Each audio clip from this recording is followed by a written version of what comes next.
have pretty deep inventory between the M15 Ultimate Masters and Time Spiral Remastered, which was just a couple months ago. Copies lying around. I did open a foil Russian Urborg in my Russian Time Spiral box that'll probably fetch a pretty penny. I would guess I can get $80 plus for that somewhere. Especially now that Cabal is back on the table. But yeah, non-foil copies are going to take some time to appreciate given how many are sitting around. Yeah, not in a rush to try and sell through those. Liege of the Hollows, a reserveless creature from Mirage. It's a 4-mana 3/4 that when it dies, players can pay any amount of mana, and then they get a squirrel token for each mana they paid. So clearly people are buying this for Chatterfang. I don't actually think the card's good. Doesn't really do what you want it. Like, I mean, it's fine in that deck, but it's certainly there are better selections, especially for the price. So you would play this on a Vorthos angle, but not because it's actually good in the deck. But a lot of people build stuff like this because they like the flavor, not because it's good. So I don't think you'll sell a terribly large amount of copies of this. But they will move because people will play it. It was 18 to 42. I guess I'm supposed to mention that part too. But it's a reserveless card, so... price is whatever the cheapest copy is on TCG Player. Yeah, fair enough. The Sylvos Rogue Elemental holding down the line for the Old Border foils that have been spiking constantly this year. This one going from 10 to 36. It's an Old Border foil rare from Onslaught. Not a particularly iconic card, but hasn't stopped a lot of the rest of them from accelerating. Yeah, I always really liked the art on Sylvos. One of my favorites. I think, having thought about it, I wonder if that's just because it's very comic booky in his posture. Matrite Stone out of Dissension, the foil's 9 to 38. This is certainly because of Osgear. Matrite Stone allows you to untap a creature with a tap ability. So it gives you some extra activations with Osgear. It did get a reprint in the Mystery Booster retail foil packages, so there are more foils of this floating around, and admittedly, those are probably actually better than the Dissension ones in terms of pure cosmetic appearance, but this is the original foil, so it will hold a bit of a premium, even though the liquidity will be quite low.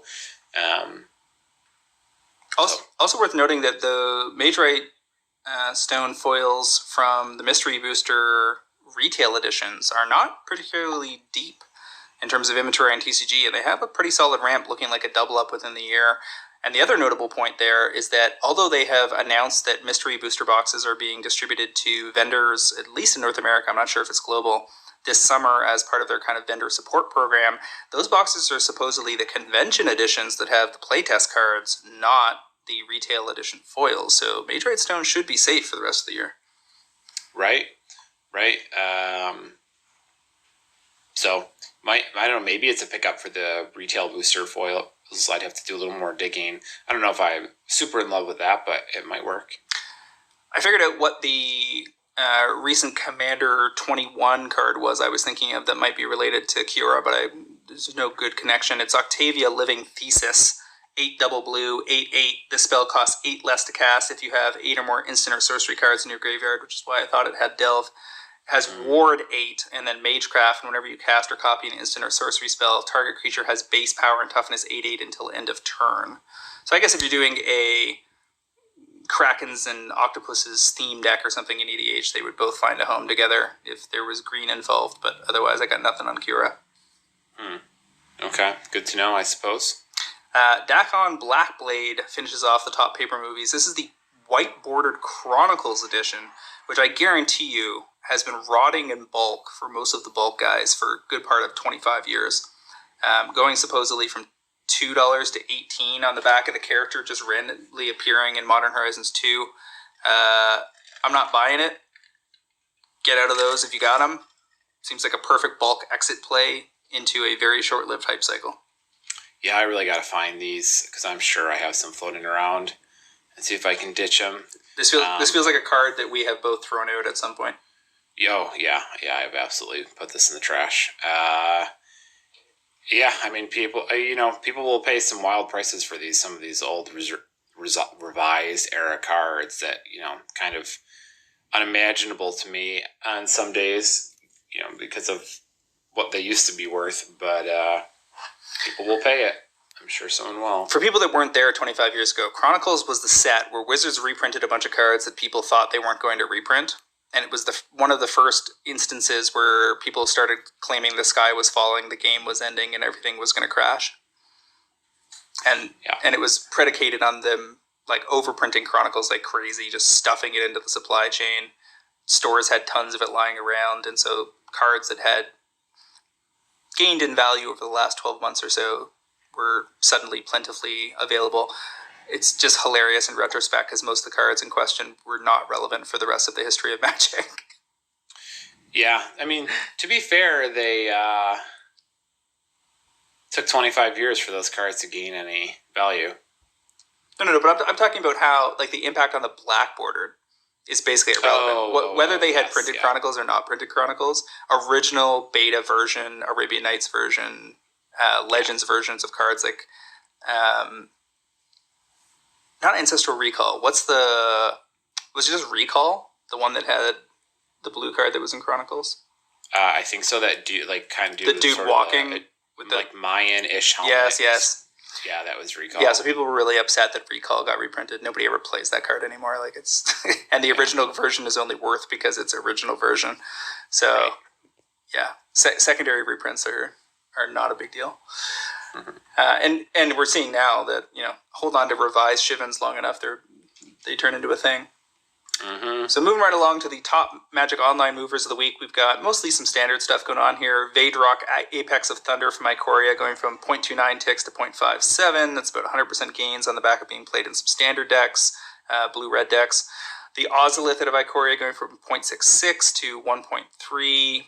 Could be does see some fringe play in standard, but I think it could be the Zabas MH2 reveal that's impacting things there. This is the modular card that was revealed, I think it was this afternoon. Zabaz the Glimmer Wasp, 1 for a 0/0 legendary artifact creature insect, modular 1. But if a modular triggered ability would put 1 or more +1/+1 counters on a creature you control, that you put that many +1/+1 counters +1. So if you have this and an Arcbound Ravager and a Hardened Scales out, and the Glimmer Wisp dies, you're going to put 3 counters on your Ravager. Yeah, I mean, it seems to make the most sense of any of the possible options. What else would it be for? And then you have a couple little side abilities here that seem kind of tacked on. For red, you can destroy target artifact you control, so you can basically trigger your modular without having another sack outlet. And for white, you get to give Zabaz flying until the end of turn.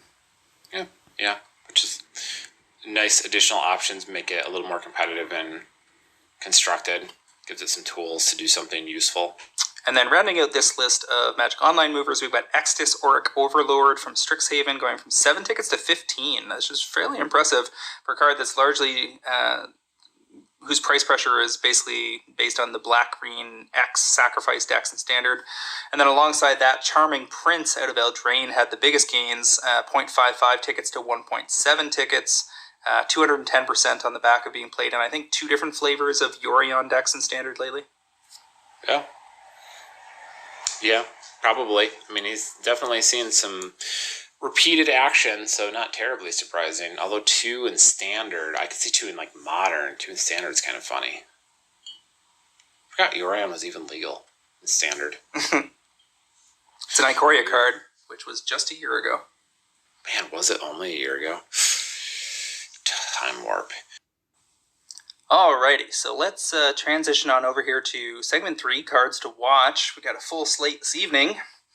I'm going to kick things off with one of my, I think, most likely targets from Strixhaven Foil Extended Arts, found in the Strixhaven Collector Boosters.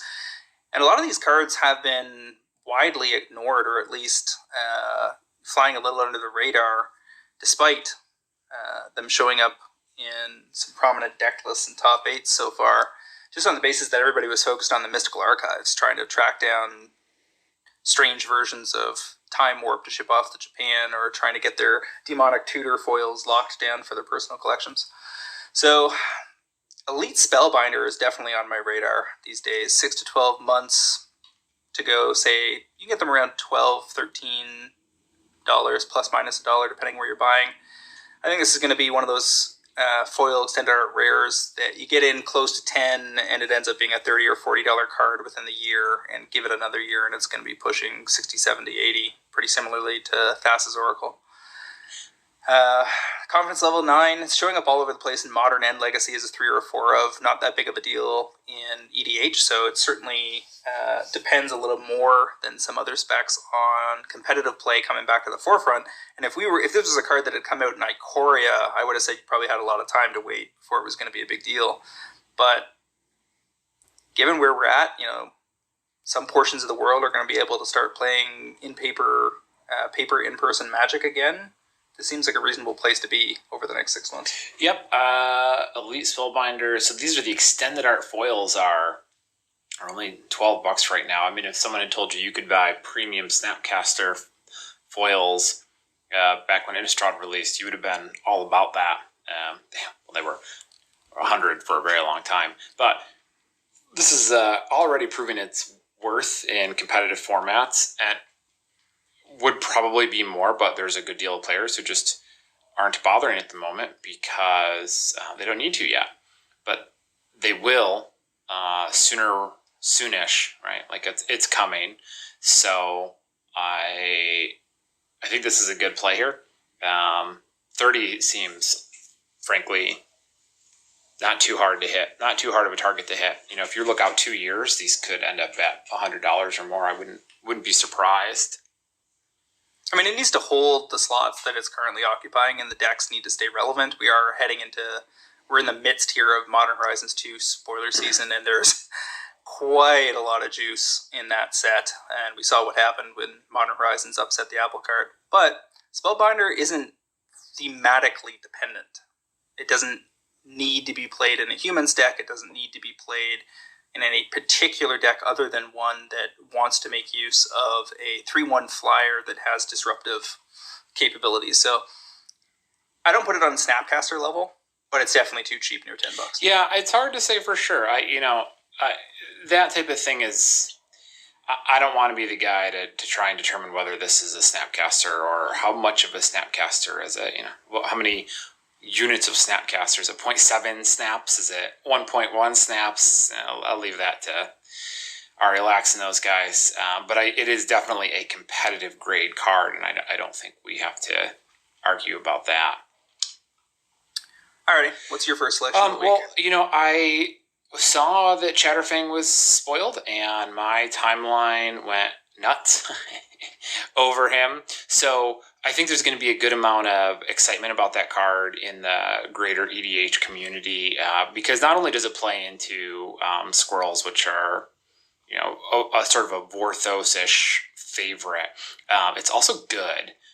So that will not only get those Vorthos type players, but people who are maybe need a little bit more meat on the bone to want to play something like that are going to be in for the ride, which is important because it means it's not just a gimmick. There's a little more to it. So, working from that perspective, my first pick this week is a real outlier for what we normally talk about. It is a recently printed uncommon non-foil. I could probably count on one hand the number of times I've picked a card like this, but I'm looking at Pitiless Plunder. This is the 4-mana creature, I think it's 4, that when a creature you control dies, you create a treasure token. Why does that matter? Well, with Chatterfang in play and Pitiless Plunder, here's how this works. You pay a mana, you sacrifice a squirrel, you give a creature plus X minus X, which is like the power, the number of squirrels you sacrifice, so it's like 1. But you basically give a creature -1 toughness. Because your creature died that you sacrificed, Pitiless Plunder triggers and gives you a treasure token. And because you got a treasure token, you get a squirrel token. So the total loop here, you are even on creatures, even on mana, and one other creature has gotten -1 toughness, which means you can use this to machine gun the entire table, leaving only your creatures. So it's essentially in Garrick's Wake when you put them together, or a plague wind for the more franchise player, a little longer in the tooth, and it will also give you all of those sack triggers. So if you have anything that cares about creatures being sacrificed, whether it's Blood Artist or anything like that, you'll just win the game. So on its own, it's a very potent combination, and then if you combine it with anything else, it probably just gets absolutely ludicrous. Pitiless Plunder is in 21,000 EDH rec decks, having been printed in Ixalan. The supply is fairly low. There's only 28 vendors. Rivals of Ixalan. Yeah, whatever. It's all Ixalan-ish, that era. There's a bit of a supply here on a bit of supply here. There's only 28 vendors, but like one guy has 200 copies, so it's not like there's no copies here. And I'm talking about buying these at like $9. And the 200 copies are sitting at 15. So you're buying a little under that guy, but not that far down. But, virtually every person that builds Shatterfang will need to put this card in the deck. Like the synergy here should be basically 100%. And the guy with 200 copies is not going to sell 200 copies at 15. Once he starts selling those, he's going to raise his price. So there's a density of copies here, but I think that there will definitely be a significant movement on this with Shatterfang coming in the next 3 to 6 months, right? Because we know the EDH crowd runs a little slower. And especially maybe some of the people attracted to squirrels might not be in the process of putting this type of deck together today, the same way that like all the spell table players are. Might take them a little bit longer to get to it because they might be a little more casual. But the long and short of it is that this new commander is going to push copies of this card, and it's already very popular. And I can't imagine this would be on the radar for a reprint anytime soon. I think if you're buying these at $9, you can probably get out at $20. Maybe this year, ideally, possibly early next year. I don't love how deep the inventory is, or that it's an uncommon that can be mined from recent bulk. These were certainly a lot more attractive a couple of years ago when they were under $1. People, this guy with 200 copies is a guy who's probably scoped early on that he could scoop these up real cheap, and he's going to live high on the hog in the $10 to $15 range, making $6 or $7 after hassle and fees. But the card is played pretty widely. I mean, 20,000 decks is no joke. Teysa Karlov, it's in like 74% of those decks. 67% of Endrick Sar Master Breeder decks play it. Yawgmoth decks play it in 53%. Another 1,200 decks on EDH Rec there. So, I mean, there's a lot of ways this card can combo off, whether it's duplicating the number of treasure tokens you're getting or leveraging an aristocrat-style build. Because the thing here is that it doesn't just trigger off non-token creatures. It includes tokens as well. So the decks that have a lot of turnover in terms of creatures entering and leaving the battlefield get a lot of mileage out of this card. You make an argument that it's a black smothering tithe, really. Well, that's the key, is that it triggers off off token creatures. If it didn't, this would be a whole other story, but it does, so it's worth thinking about. Yeah, so I like the card. I'm not sure, where do you see this going? I think 20 is pretty reasonable. I know that guy has a lot of copies at 15, but if he sells if it gets to the point where he's low and he sells 4 or 5 of them, he's probably going to start moving that price up. And realistically, that's a lot of copies. But are there any other major dumps of copies of this out there beyond this guy and TCG Player? I mean, there might be. It's possible there's some other store who has a huge chunk of them that just hasn't posted them on TCG Player, maybe Star Series or what have you. But, I mean, at the same time, if there's 250 copies of this uncommon, 350 copies of this uncommon on TCG Player, is that actually that many? How many people have to go buy this card for it to empty out? Like, it's actually not that many when you think about it.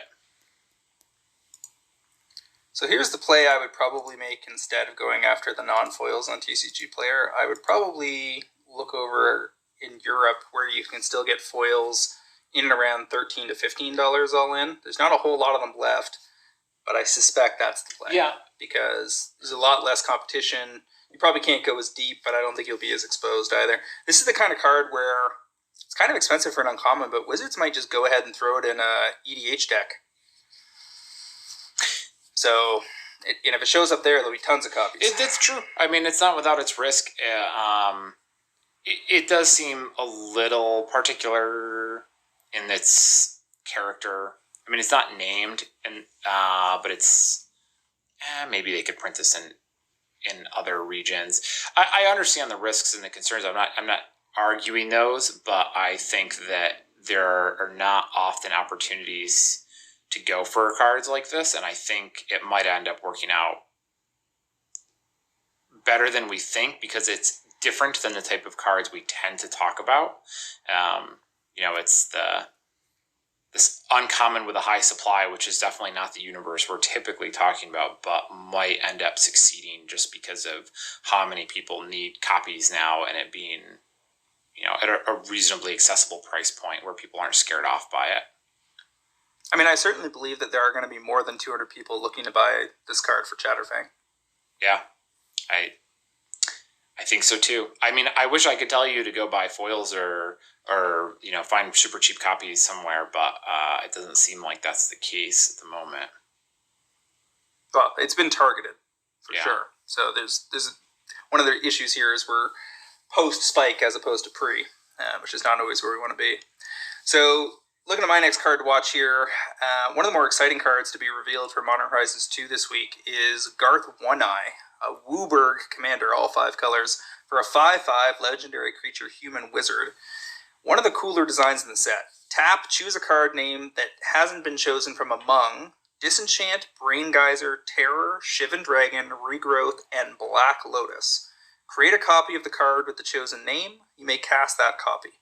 So, throughout the course of your EDH game, you're going to get to cast all of those cards at least once, and my understanding is that if you flicker Garth in or out of play, or if he leaves the battlefield and comes back later, you basically get to start the whole cycle all over again. Well, yeah, that's how that would work. It's when he comes into play, you can go through all 5 of them, and then if you flicker him, you get to start over because he's a new character, a new creature. And so this is a rather special opportunity, because what we have here is Wizards directing attention to a pile of other cards, some of which are, extremely iconic, like Black Lotus, and others of which are basically more or less unplayed in EDH. I mean, you don't see a lot of Shivan Dragons and Terrors getting cast in your average EDH game. But this is a little different, because anybody who wants to, run a Garth deck for the long term, and there's a lot of fun ways to build this deck, given that you basically just have this nucleus of cards that aren't even in your 99. I mean, the rest of the 99 you can almost do whatever you want with.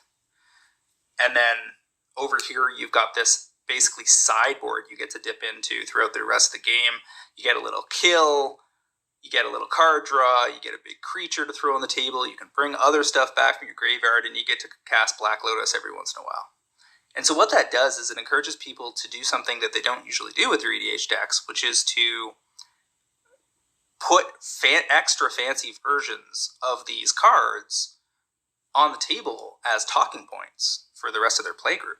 So they can be like, oh, I'm playing Garth today, and they can lay out their unlimited Black Lotus from their collection in an EDH game, which they've never had the opportunity to do before. They can, and then their friend spills beer on it, and they're never friends again. But there's a lot to be said for people going after sexy versions of the cards called out here, because all it's really going to take is a few hundred collectors to decide that they want to put some cool stacks of them on the table, and they're going to start to dry up. So I'm going to call out Terror beta copies, and it's not too hard right now to try to find a $100 to $120 copy graded, like an 8.5, maybe a 9. I think I snapped off a 9 with pretty high grades for about 120 yesterday. I'm not going to go super deep on this, but I'm going to get a smattering of cool versions of each of these things other than Black Lotus, obviously. Because, to get a beta Terror, that's already a card that's going to show slow, steady growth as a collector piece. People that are trying to pull together beta collections, this market never gets any wider in terms of supply. It only gets narrower in terms of cards getting siphoned off into collections. So, already on a 2, 3, 4 year horizon, buying a $100 beta Terror graded or an ungraded card in the, $50, $60, $70 range is going to be pretty solid. Now you've got Garth on top of that, creating a completely different oblique angle of attack in terms of the value of those cards. Seems like the kind of thing where buy a couple, a fancy Shivan Dragon or a Terror or a Brain Geyser, you're probably going to do just fine if you got a good entry point. I agree completely, and I was one of many people who I think saw this and went, "Oh, I should go find the cool versions of each of these cards," and looked up the NPR terrors, which are quite good. To find out they were basically already gone. Congratulations if you were one of the people that managed to jump on top of that. Other than the NPR, I think the the beta version is probably the most appealing from our perspective as sort of an intersection between a cool version you'd want to own and also something that you could actually see yourself spending money on, as opposed to, like, an alpha version or what have you. Uh, and at $100, I like that price point very much. I wouldn't have expected it to be that cheap. I actually didn't look at them, even though I was looking at the NPR terrors, because I assumed that it would be, a couple $100 already and not really where I want it to be. And I also agree with the concept that this gives you a better reason to buy a card like this. One of the problems with getting really cool versions of instants and sorceries is they sit in your hand and only you're looking at it, and then you cast it, and then it goes to your graveyard, and you don't look at it anymore, which is a bummer, right? You need visibility equity on your cool cards. You want, if you paid for them, you want to make sure people look at them, and this setup, this Garth allows you to do that. So you get a lot more value for having spent money on something like this. Overall, I think it's a good choice, and probably ends up being. Well, we'll talk about that in a minute or two, but I definitely like how this plays out. So if you're getting beta terrors at $100, I support that. Yeah. So the specific call is get a mid-tier graded version in and around 100, looking to go 200 plus. Yep. Call it in 6 to 12 months. Seems solid. All right, what about your next selection? So I'm keeping on theme this week. The next card that I looked up was Pest Infestation. And if you don't recognize the name of that sounds surprising because it's brand new. It's from Commander 21. Pest Infestation is a sorcery that is double X green, and it is destroy X target artifacts or enchantments, and then create twice that many pest tokens. So the card's actually quite useful in a vacuum. It allows you to blow up a bunch of artifacts and enchantments if you've got the mana to sink into it. So for 5 mana, you get to destroy 2 items, and then it goes up from there. And it gives you twice that many tokens. So if you spend 5 mana, you destroy 4 things. You destroy 2 things, but you get 4 tokens. With Chatterfang, you're getting a squirrel for each one of those pest tokens you created, which is really good value because now you're getting a ton out of it. And that's only 5 mana. If you move this up to 7, you're getting another thing. You blew up something else, and you're getting 2 more pests and 2 more squirrels. So yeah, it scales up very strong. I could see people playing this card occasionally and targeting their own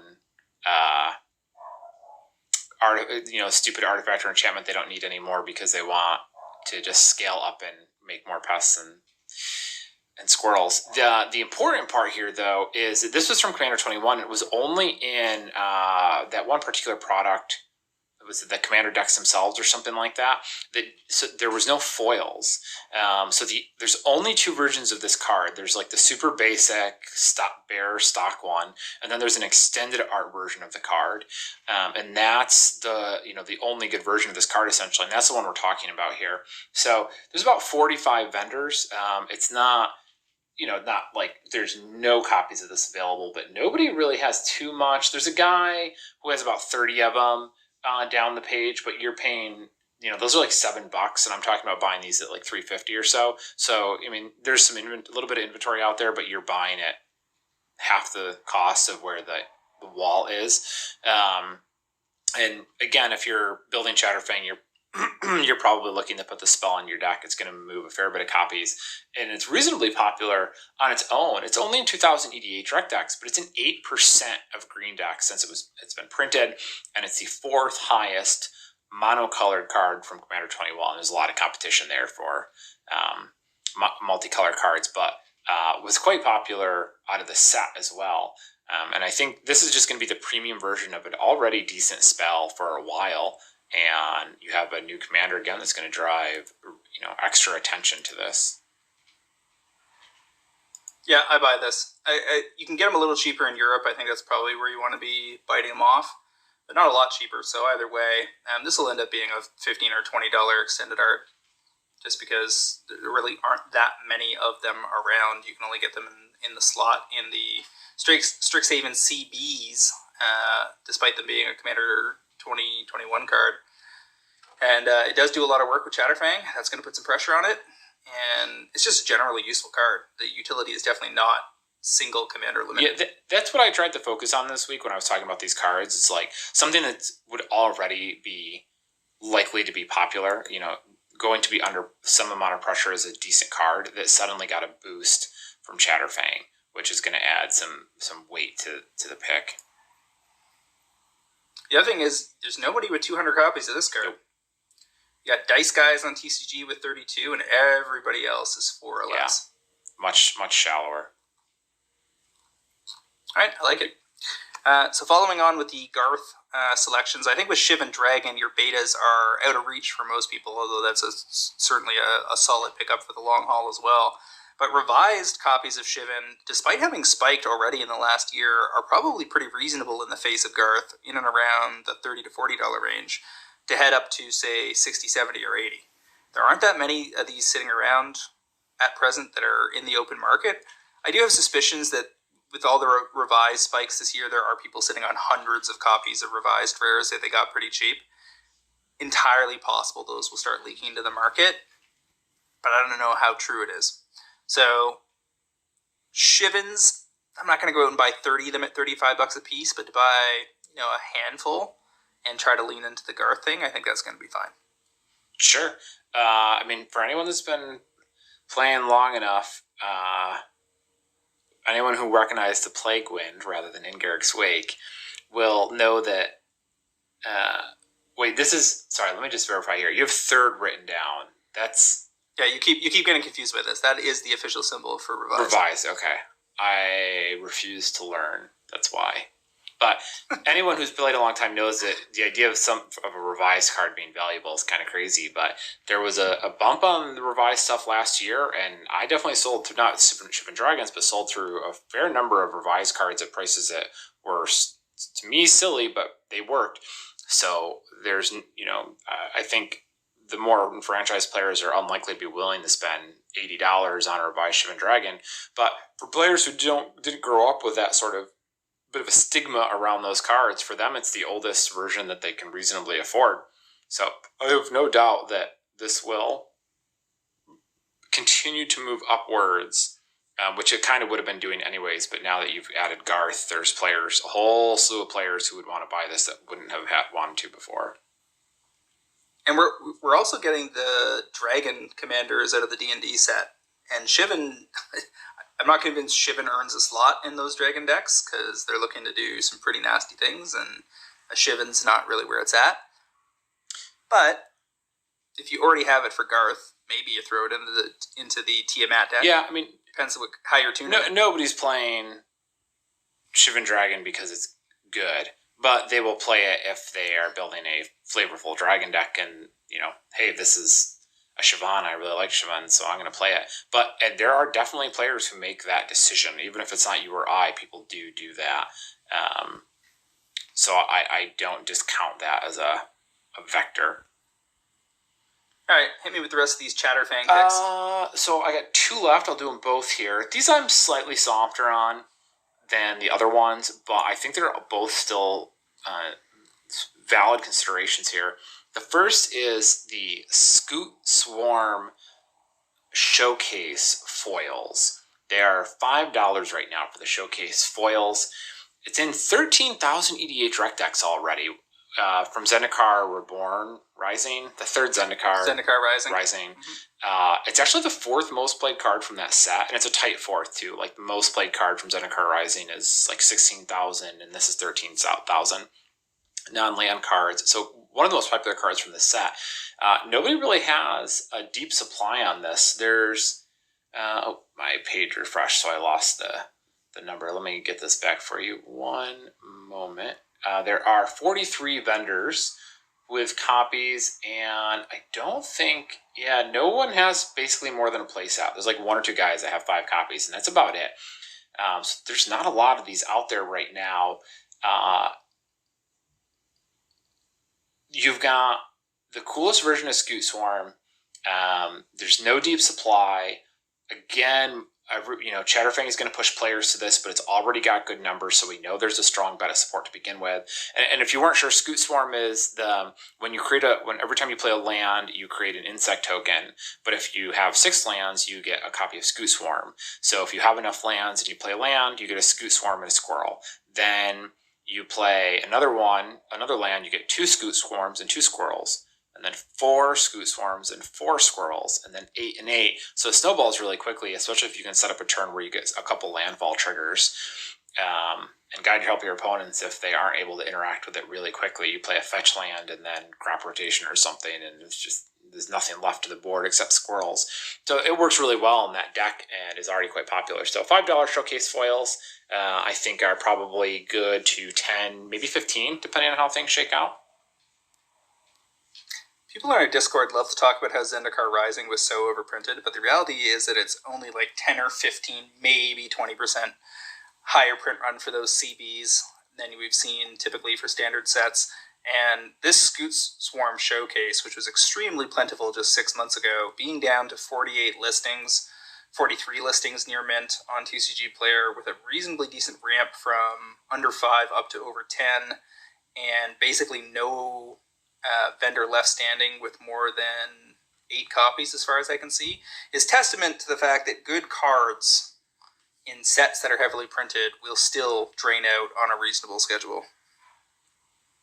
Yeah, it's, which is why I'm slightly less worried about the supplies than some of the other cards I've talked about, just because if they're popular and they're good and people play them, they move copies, and sometimes the supply might be intimidating, but that doesn't necessarily mean it's a bad choice. Well, and the other thing is they're giving us this insect commander in Modern Horizons 2, so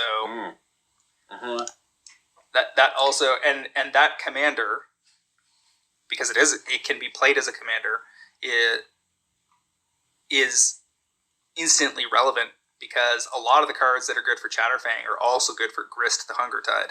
It's a planeswalker for 1 black-green, 3 loyalty. As long as Grist the Hungertide isn't on the battlefield, it's a 1/1 insect creature in addition to its other types, which means you can search it up, you can Coco into it, you can, anything that would affect an insect creature out of play will affect Grist.